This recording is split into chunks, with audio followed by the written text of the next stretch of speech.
नमस्कार मित्रों, अंकिता आज एजुकेशन अड्डा में आपका स्वागत है। इस टीएलएम के माध्यम से हम बच्चों को पोषक तत्वों और उनके स्रोतों के बारे में विस्तार से जानकारी दे सकते हैं और आप इस टीएलएम को science exhibition, science fair TLM इत्यादि में भी बना सकते हैं। बहुत ही आकर्षक टीएलएम है।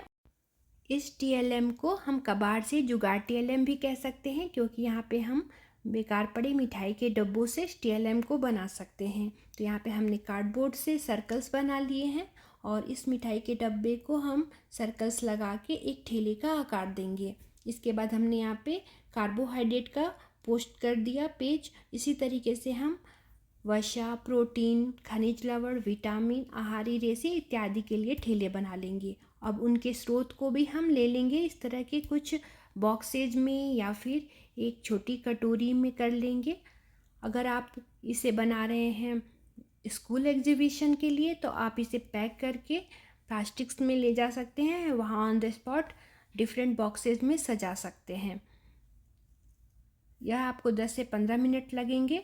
कुछ बॉक्सेस भारी हो जाएंगे तो इसके नीचे हम सपोर्ट लगा सकते हैं। जैसे यहाँ पे हमने बहुत सारे फल और सब्जियाँ रख दिया तो यह बहुत ज़्यादा हैवी हो गया, तो इसके नीचे हमने सपोर्ट लगा दिया तो यह नीचे की तरफ से यह टूटेंगे नहीं और सपोर्ट में रहेंगे। तो अब हमारा यह टीएलएम रेडी हो चुका है। अब देखते हैं एक एक करके पोषक तत्वों को। कार्बोहाइड्रेट हमारे शरीर को ऊर्जा प्रदान करते हैं। कार्बोहाइड्रेट के स्रोत हैं आटा, चावल, काजू, मूंगफली, चीनी, पोहा चूड़ा, आलू, शकरकंद, साबूदाना इत्यादि। प्रोटीन हमारे शरीर को वृद्धि प्रदान करते हैं। इसे शरीर वर्धक भी कहते हैं।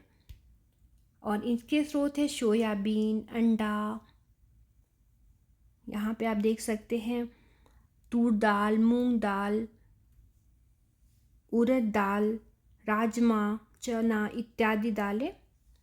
विटामिन हमारे शरीर को बहुत सारे रोगों से बचाती है, तो विटामिन की बहुत ही अधिक आवश्यकता होती है शरीर को और यह विभिन्न फलों और सब्जियों में पाया जाता है। यहाँ पे हमने कुछ सब्जियाँ रख दी हैं, कुछ फल रख देने हैं।